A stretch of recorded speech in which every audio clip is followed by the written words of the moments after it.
Cada día nosotros estamos más convencidos de la necesidad de salir a defender la pureza del Evangelio, la pureza de la verdad transmitida por Jesús en la Sagrada Escritura. Y eso le exige un mundo cada vez más relativista, donde según el parecer de las personas y según la opinión de las multitudes, no existe lo bueno, no existe lo malo. Eso es una doctrina que está contenida en la Biblia satánica. No existe el bien, no existe el mal. Todo es relativo. Y cuando uno hace afirmaciones de ese estilo, al final uno termina desvirtuando las verdades y, como dice el profeta Isaías, termina convirtiendo la mentira en verdad y la verdad en mentira. Y el mundo nos está obligando a nosotros a ajustarnos a sus criterios y que uno tiene que ser consecuente y que uno tiene que defender también y que uno tiene que ajustarse a todo lo que todo mundo dice, que así como todo mundo dice, así es, con un falso respeto, con un respeto mal entendido, con un falso respeto, están prácticamente descuadernando a la sociedad, descuadernando a la familia y descuadernando el corazón. Porque imagínense ustedes una sociedad sin principios, una familia sin principios y una persona sin código de honor. Los seres humanos necesitamos tener un código de honor, el cual respetar, amar, defender, que nos lleve a nosotros a defender la vida, defender la familia, a rendirle honra, tributo, honor a Dios como la mayor de nuestras riquezas. Porque un verdadero testigo de Jesús, un verdadero discípulo de Jesús, eso es lo que debe hacer. Ese es el deber ser de su fe. Cuando Jesús resucitado se aparece a los apóstoles, les dice a ellos, antes de subir al cielo, vayan por el mundo entero y anuncien a todos todo lo que yo les he enseñado, y he aquí que yo estaré con ustedes todos los días hasta el final de los tiempos. Anuncien a ustedes, anuncien a todos, todo. Y no vayan a modificar ninguna sola de mis enseñanzas. Pero Jesús también hace una advertencia. A ustedes los llevarán ante los tribunales, los harán comparecer, los encarcelarán, algunos los matarán, y los que lo hagan creerán que lo están haciendo incluso por defender el nombre de Dios. Hay personas que matan en nombre de Dios, pretendiendo defender el nombre de Dios. Y Jesús hace esa advertencia.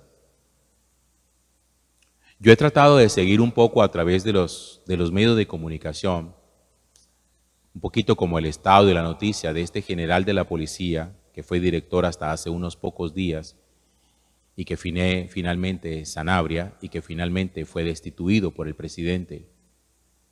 Un hombre de fe, católico, con convicciones, donde su gran pecado, porque eso ha sido lo que le ha reclamado la nación y finalmente eso fue lo que terminó llevándole a él a que le cortaran la cabeza y que lo destituyeran, fue que públicamente defendía lo que es defendible, los valores, los principios, la familia, la fe, su amor a Dios.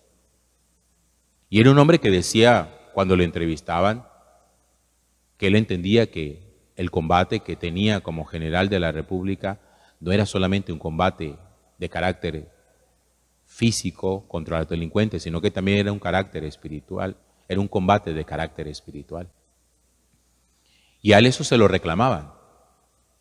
Y los periodistas fueron muy insistentes. Vicky Dávila le hizo una entrevista y casi que como en una sesión de inquisición, pretendía como que él dijera por qué tenía que ser creyente. como que un gobernante, como que un servidor del país no puede ser creyente.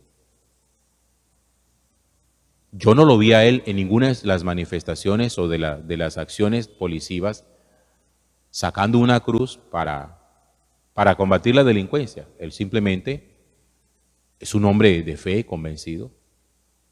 Y yo lo veía a él y entendía esto, o por lo menos me lo replanteaba una vez más, que aparece hoy en el texto del libro de los Hechos de los Apóstoles, cómo fue presentado ante los tribunales, ante los periodistas, ante los medios de comunicación, donde prácticamente lo acusaban de que no podía ser un creyente el que estuviera al mando de la Policía Nacional.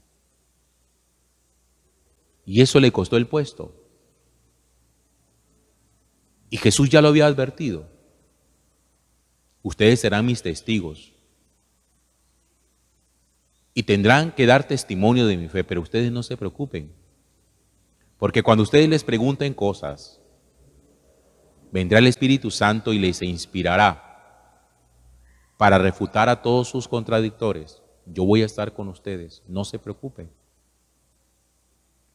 Se necesita tener, les decía ahorita, un código de honor que le permita a uno poner su fe y sus principios por encima de su bienestar y de su comodidad.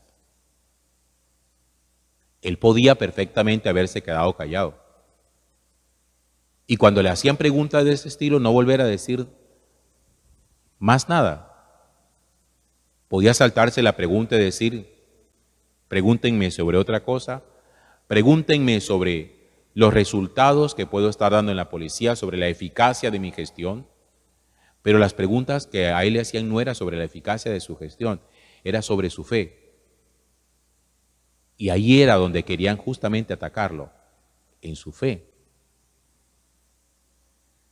Miren, yo he tenido la convicción que nosotros hasta ahora, y yo me incluyo ahí, hemos sido muy comodones en la fe, muy cómodos, porque ninguno de nosotros todavía ha sido llevado a un tribunal, a un juicio, por ser creyente. A nosotros nos han dejado ser creyentes sin ningún problema. Pero siempre me pongo a pensar, ¿qué pasaría si un día tuviéramos que comparecer ante un tribunal, ante un juez, simplemente para dar razón de nuestra fe y defender nuestra fe? Cuando Pedro y Juan hacen el milagro de la curación del paralítico, que eso se forma en Jerusalén una romería y la gente está como preguntándose, ¿y estos por qué hacen estos milagros? Y Pedro simplemente dice, nosotros este milagro no lo hemos hecho, ha sido el Señor Jesús, a quienes ustedes crucificaron. Dice la Sagrada Escritura que entonces aparece hoy en el libro de los Hechos de los Apóstoles, capítulo 4, que entonces decidieron apresarlos, los metieron en la cárcel hasta el día siguiente. Y al día siguiente se reunieron en Jerusalén los jefes del pueblo, los ancianos y los escribas, junto con el sumo sacerdote Anás, con Caifás y Alejandro, e hicieron comparecer entre ellos a Pedro y a Juan, y se pusieron a interrogarlos. ¿Con qué poder han hecho ustedes esto? Fíjense el motivo del interrogatorio. Ustedes, ¿por qué han sanado un paralítico?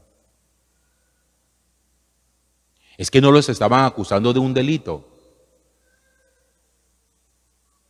Los estaban acusando y les estaban preguntando por el bien que habían hecho.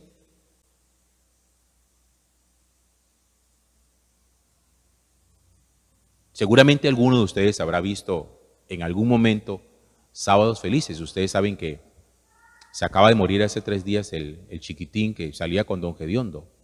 Murió como que de un paro cardíaco. Y estaba justamente ahora leyendo un poquito como una sinopsis que hacía Don Gediondo de su perfil, de este hombre, Cruz María se llamaba él. ¿Y ustedes saben por qué lo sacaron a él de Sábado Felices? Porque la gente decía que por qué tenían que poner a trabajar a un hombre de baja estatura, que lo estaban explotando. ¿Y saben ustedes qué llevó a eso? A que no lo volvieran a llamar más a Sábados Felices y que este señor siguiera haciendo lo que había hecho toda su vida, vender lotería y dulces en el centro de Bogotá. Al final, ni hacer el bien se puede. Y a usted le llamarán para que rinda cuentas de por qué está haciendo el bien. ¿Por qué estás haciendo eso? ¿No demandaron a unas señoras en un pueblo porque habían pavimentado una calle? Las demandaron los vecinos, que porque ellos no tenían por qué hacer eso, que eso lo tenía que hacer el municipio. Y ese es el mundo que nosotros enfrentamos. Las leyes del Estado actualmente están tratando de defender la teoría de que los hijos son del Estado. Oigan bien, que los hijos son del Estado, que los hijos no son de los papás y que por lo tanto los hijos no lo educan los papás, los educa el Estado y que el Estado los educa en lo que el Estado quiere. Vamos camino a que a usted le impidan a que usted eduque a sus hijos. Y a usted lo demandarán, si las cosas siguen así, porque usted bautiza a sus hijos, porque usted hace que sus hijos hagan la primera comunión, porque usted lleva a sus hijos a la catequesis. Los van a demandar porque dicen que eso es adoctrinamiento. Que deje que el Estado haga con sus pelados lo que quiera y que le meta toda la basura y toda la porquería que están muchas veces metidos en sus planes educativos. Ya no se puede seguir siendo indiferente frente a esas cosas. Hay que tomar partido. Hay que dejar de pensar que eso ya no tiene que ver conmigo. Y hay que aprender a defender lo que Jesús defiende. Nosotros no defendemos nada raro. Defendemos lo que Jesús defiende. Y no se extrañe, porque seguro en algún momento también les habrá pasado que cuando usted ha hecho el bien a alguien, le han dado palo por eso.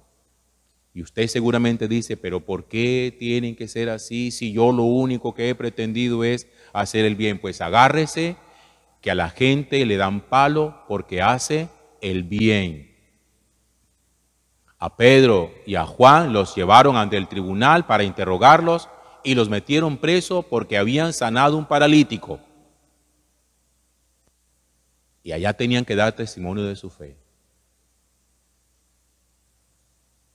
Nosotros que somos adultos, ya no es mucho lo que nos queda, pero a nuestros hijos les espera un mundo muy complejo. Y uno tiene que prepararlos a ellos para que se enfrenten con convicción a ese mundo complejo y no se dejen arrastrar. Que el Señor tenga misericordia de nosotros, nos haga sus testigos y nos salve. Amén.